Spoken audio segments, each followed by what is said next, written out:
Right now on the National Weather Desk, 1 month later, a look at where recovery efforts stand after Helene ravaged North Carolina and surrounding states. I'm really worried about winter. The biggest states this winter are honestly going to be surviving it. Plus the impact on the region's burgeoning breweries.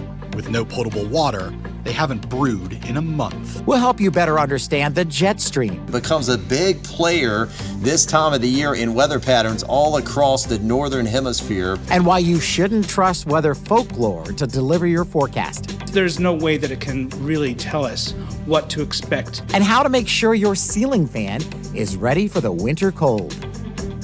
From our nation's capital, this is the National Weather Desk.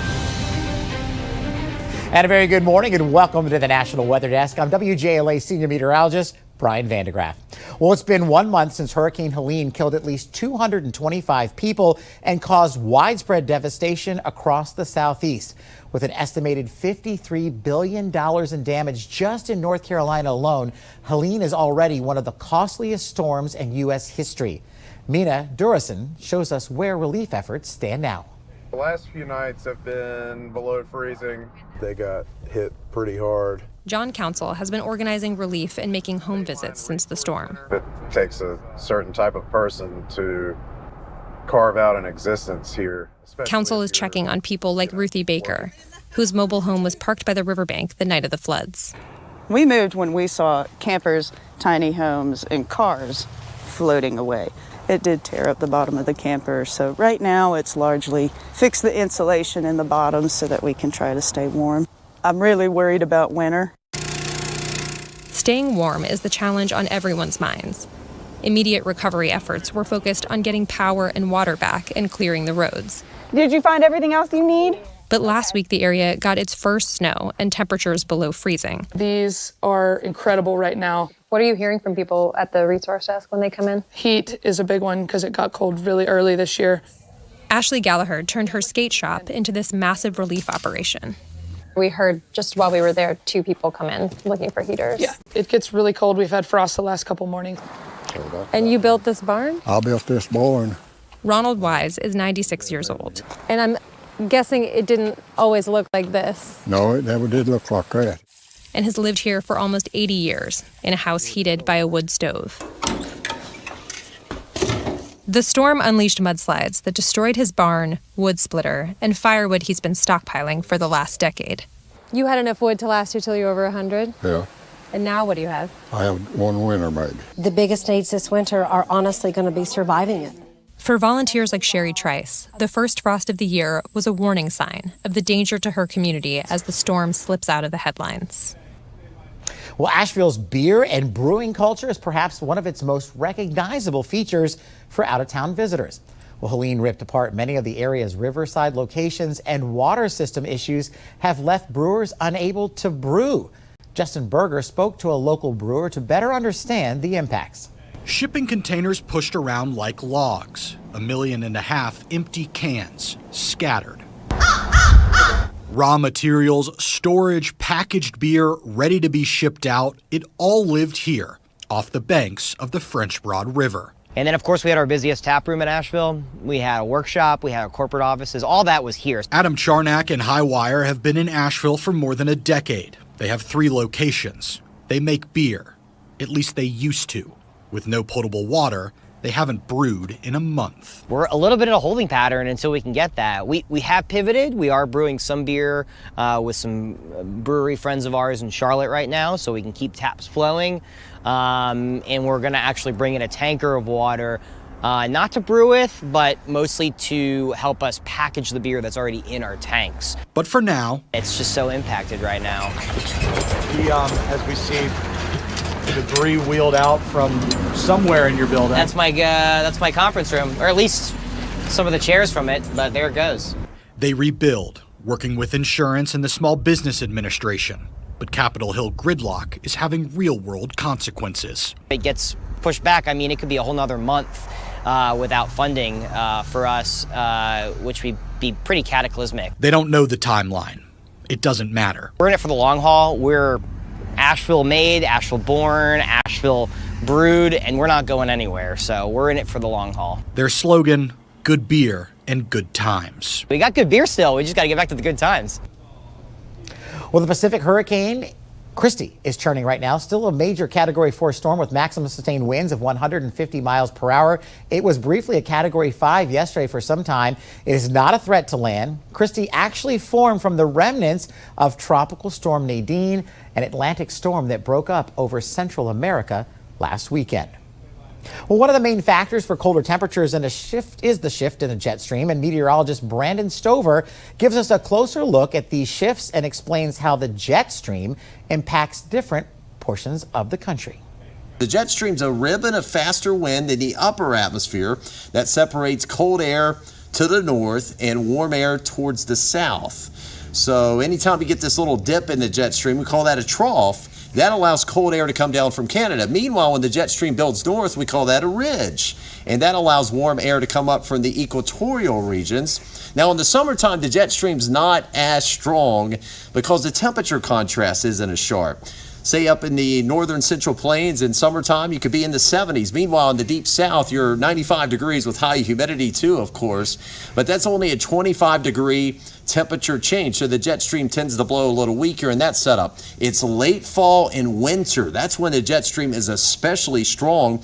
And it's because that temperature contrast is much sharper up near the Canadian border. It could be around 0, maybe even the teens. Meanwhile, further south in the southeast, it could be 75 degrees. That's a 75-degree change in temperature, and that really gets that jet stream blowing fast. So with an energized jet stream, that can lead to energized low pressure systems and energized fronts and wild weather changes one side of the front to the other. It's not uncommon in late fall and winter to have severe thunderstorms on one side of the front and to have a blizzard on the other side of the front. So the jet stream strengthens off the temperature differences, but also creates even sharper temperature differences. So kind of a circular argument here, but the low pressure essentially does its job by creating some balance eventually. So you'll get these occluded low pressure systems. So much cold air will wrap around the low that it will eventually catch up with the warm air, and that will pinch off that warmer air and kind of balance things out. And that's essentially what the atmosphere wants to do. And the movement of the jet stream is a good way to forecast future temperatures, but some people would rather rely on weather folklore. For example, some believe the bands on woolly caterpillars can actually help predict winter weather. Meteorologist Teresa Carter explains the history behind and the real-world testing of this weather legend.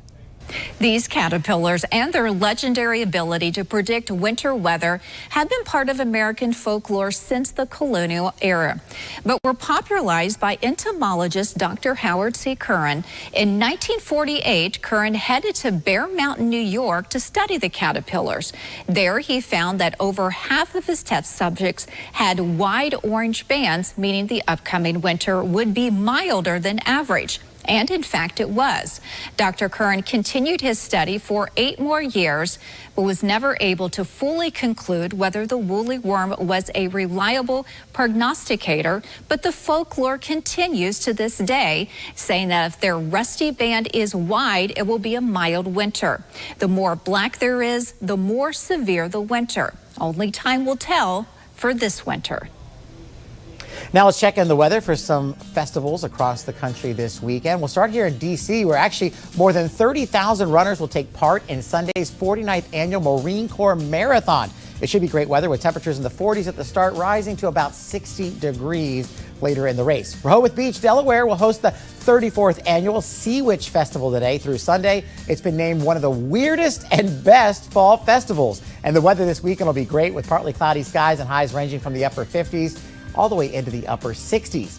The 42nd annual Arkansas Bean Fest and Championship Outhouse races return tomorrow and Sunday. Not only do teams compete for the title of Best Beans, but people-powered potties also race through the streets. The weather will cooperate with highs in the lower 70s. And Seattle Dia de Muertos Festival, also known as the Day of the Dead, takes place this weekend. It's a time when people celebrate loved ones who have passed. Unfortunately, Seattle is looking at a rainy weekend with highs only in the 50s. And coming up on the National Weather Desk, we'll show you why lightning can be a danger even if you're inside your home. And we'll explain why ceiling fans can still be useful even in the winter months.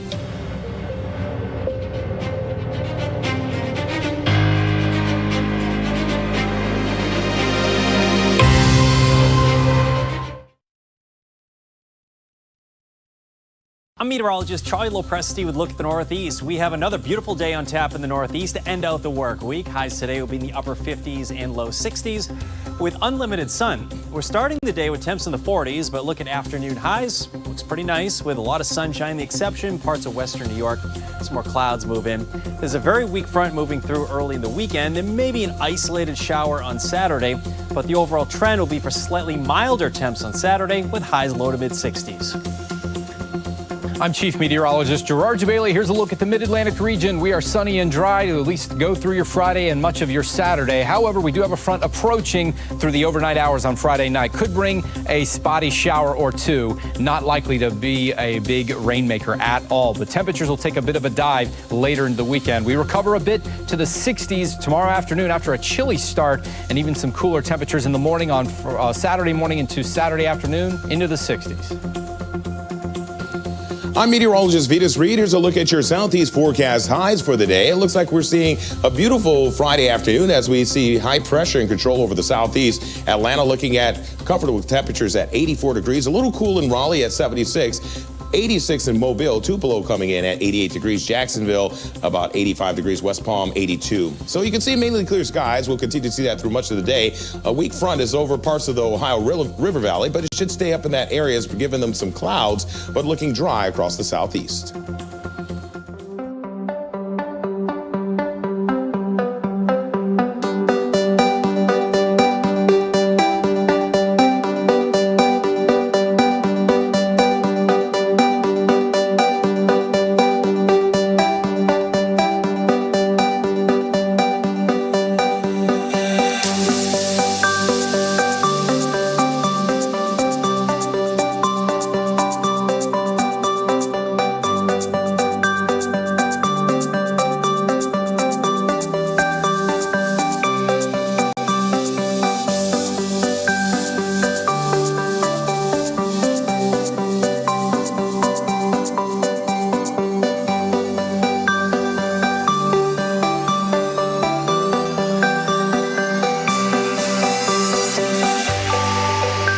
Weather Window, presented by the National Weather Desk. Thursday marked 3 years since a tornado ripped through two northeast Missouri counties. It was determined an EF2 with estimated winds of 120 miles per hour caused this damage on the evening of October 24, 2021. The silver lining, no reports of death or significant injuries from that storm.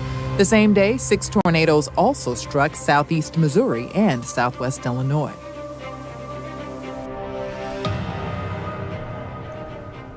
Well, the world of weather lost a pioneer. Warren Washington passed away last week at the age of 88. He was internationally recognized for his development of weather and climate computer modeling back in the 1960s. He was also the second African American to receive a PhD in the field. Here's a look back at an interview he did in 2020 with our own meteorologist, Veronica Johnson. I was always a kid who wanted to know how things worked. And when I was in high school, I took lots of courses in physics and chemistry and so forth and so on. And I decided that I wanted to be a scientist. And when I got to the library and started using it to learn about what different scientists did, I came up with the idea that these came from families very similar to mine, where they came from ordinary homes and so forth and so on. And so I had the feeling in my mind, why can't I be a scientist?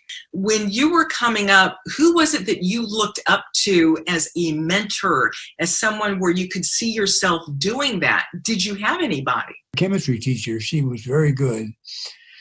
And I asked her on one day, why are egg yolks yellow? Mm-hmm.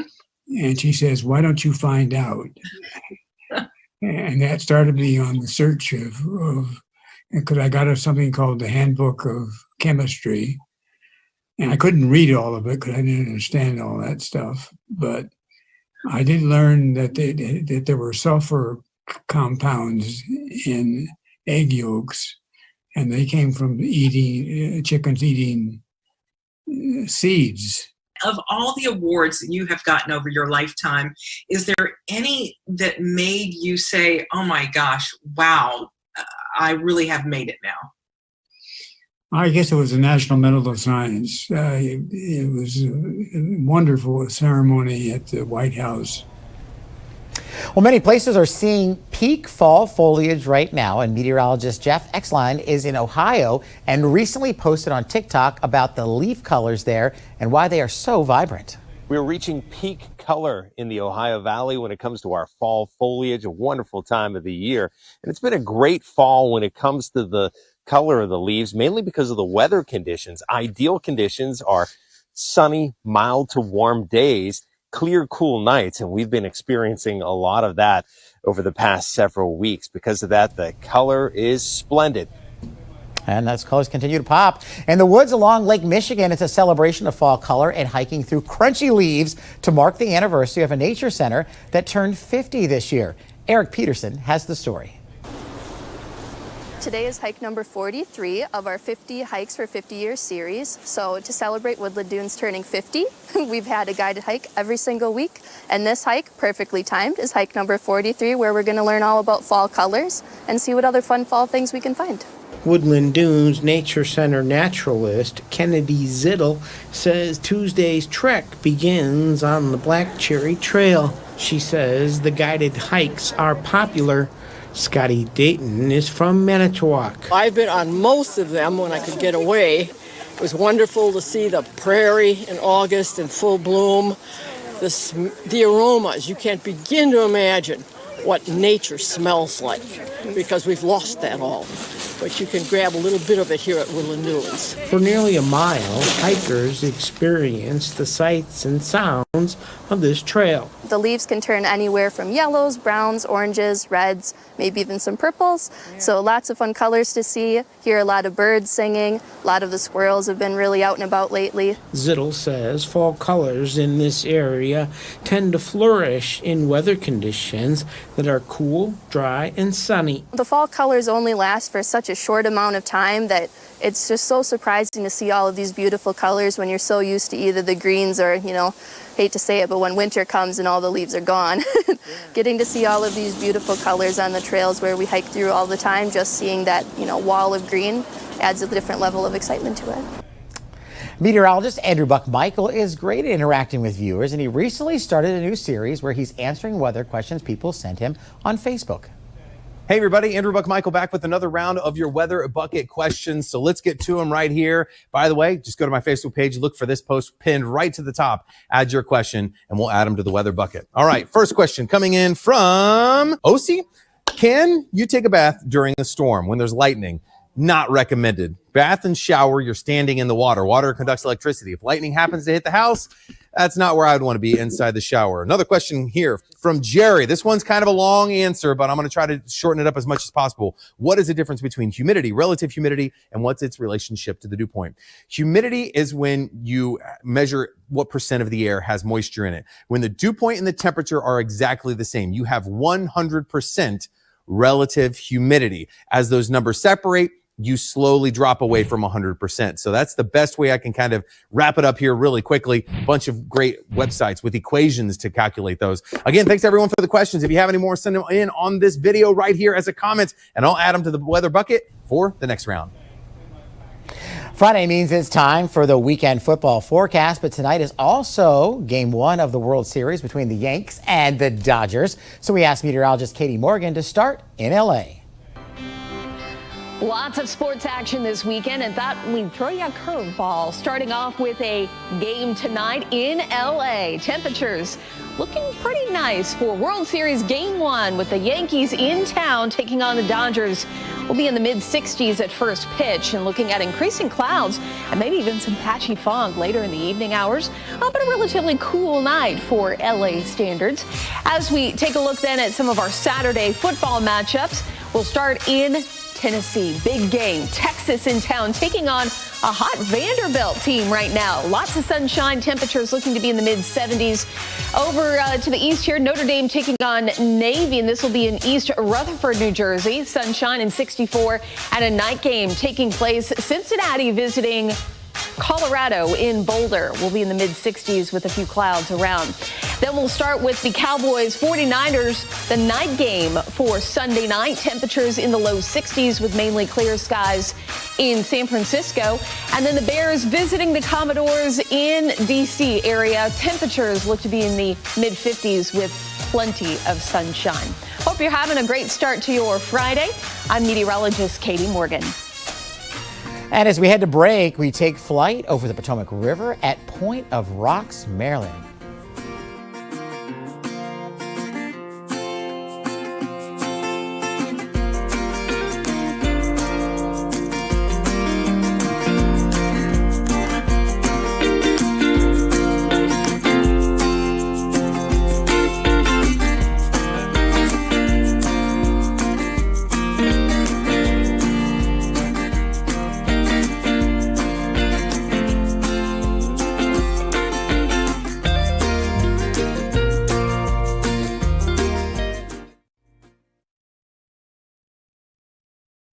Hi, I'm meteorologist Phil Kelly. We've got a pretty nice Friday for us, especially back behind a cold front that continues to bring some rain showers into the Great Lakes region.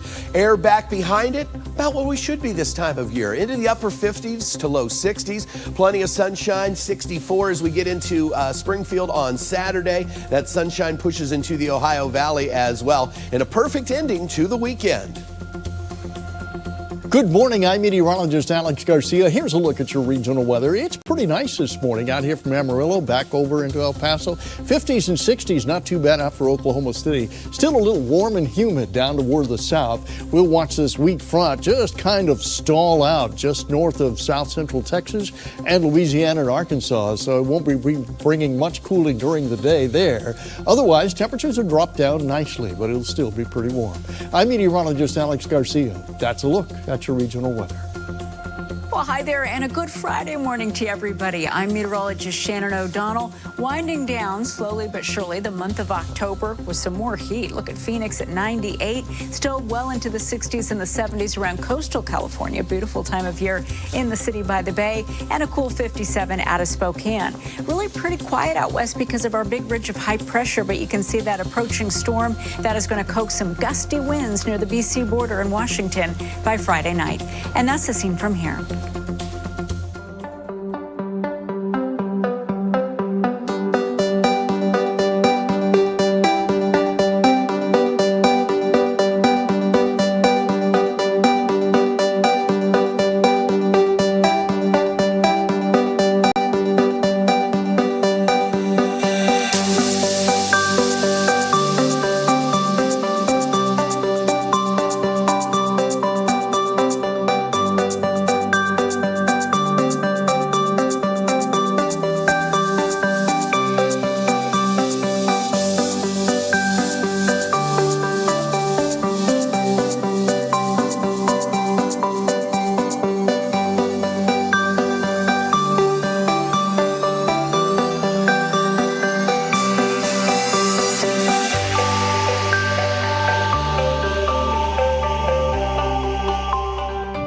Watching the National Weather Desk.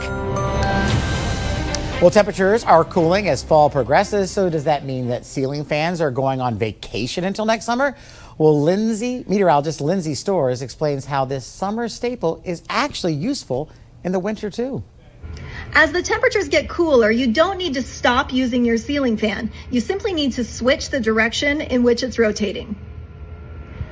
In the summer months, your fan should spin counterclockwise. This forces air down, which creates a breeze in the room and gives you a little bit of a wind chill effect to make it feel cooler. But in the winter time, you'll want to set your fan spinning clockwise. This motion pushes the airflow up toward the ceiling. Warm air rises, so that's where it gets trapped. Pushing the airflow up forces that warm air down the walls and eventually to the floor. The rotation of your fan can likely be changed pretty easy simply by flipping a switch on the unit. Other more high-tech models, you can do it simply from the fan's remote. But if you make this switch, you'll be more comfortable year-round. We'd love to share your weather content on the air. You can find us on all of your favorite social media platforms, including Facebook, YouTube, Instagram, and TikTok. Just search the National Weather Desk. We'll be right back.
Well, thank you so much for joining us here on a Friday. I'm WJLA Senior Meteorologist Brian Vandegraff. Make it a great Friday. Have a wonderful weekend, and we hope to see you right back here next week.